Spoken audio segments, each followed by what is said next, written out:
I'm having problems with the car. Say the battery keeps draining down.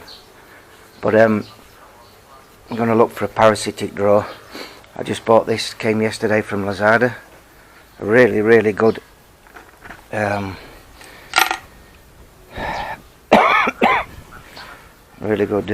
multimeter. I can't think what it was then.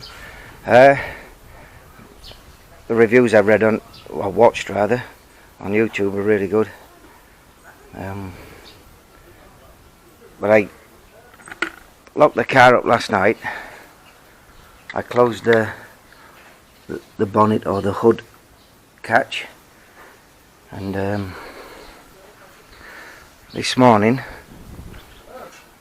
I fully charged it yesterday as well, and then this morning there's been no voltage drop at all. I'll show you. Set it to 60 volts DC.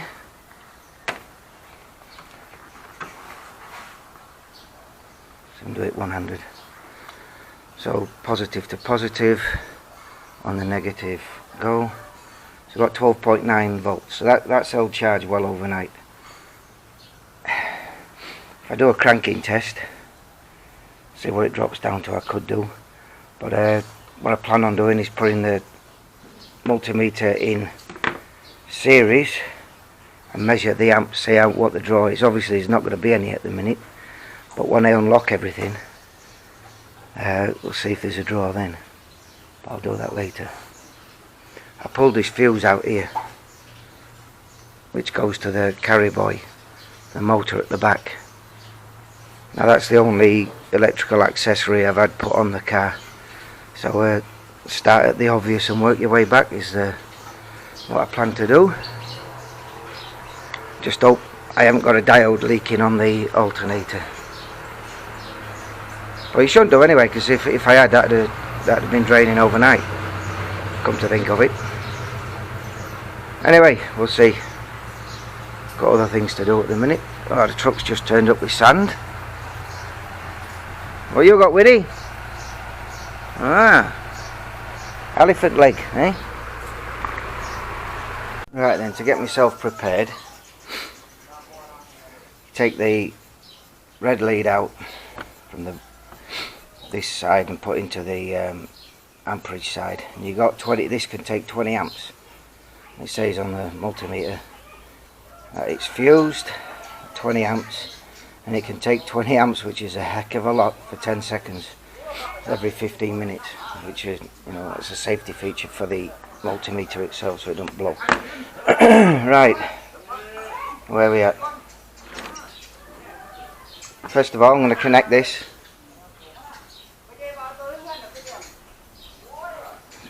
Remember, we're going in series, so I need to put this onto the post on the battery, and I'm using the negative side. You can use a positive, but that causes all kinds of dangers if you're ground to earth. Right, I had problems with the lead slipping, but anyway, so I've now got 2.13 amps drawing through the circuit, but the car's switched on, so I need to lock all the doors. Right then, the key's out the ignition, and I'm going to lock it, central lock it. So we had a spike. The interior lights might be on, so just let it go to sleep. Just wait a bit. See, it's dropping.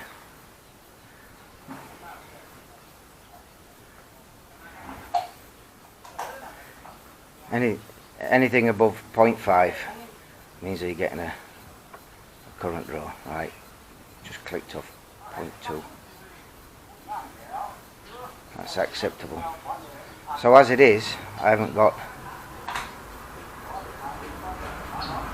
an excessive current draw on the car, or a parasitic drain.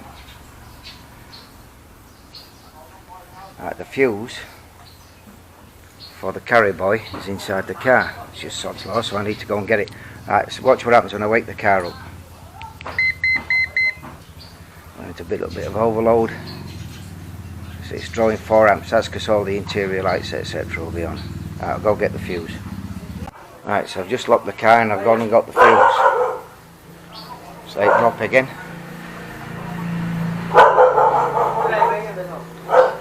goes to sleep. Right, when I put this fuse in, we'll see if it has any effect. If it's not that, then the other thing I'm going to do is I'm going to unhook the bonnet catch, the hook catch, and see if that makes any difference.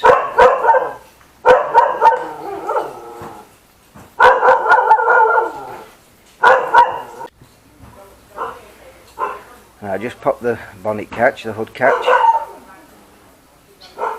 and lock the doors with a remote.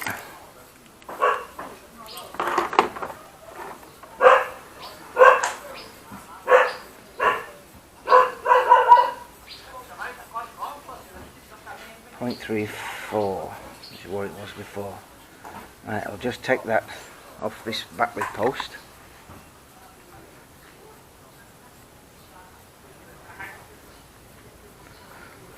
This is how they wired it up when I had the carry boy fitted.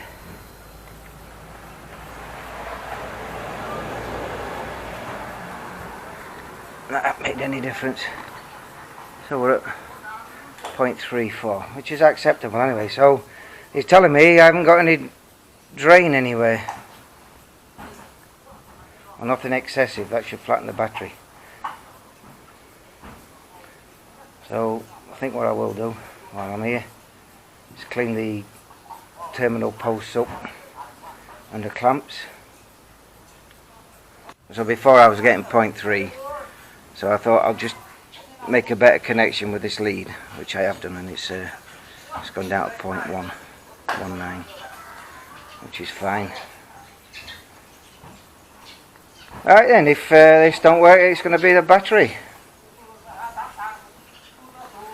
Strange.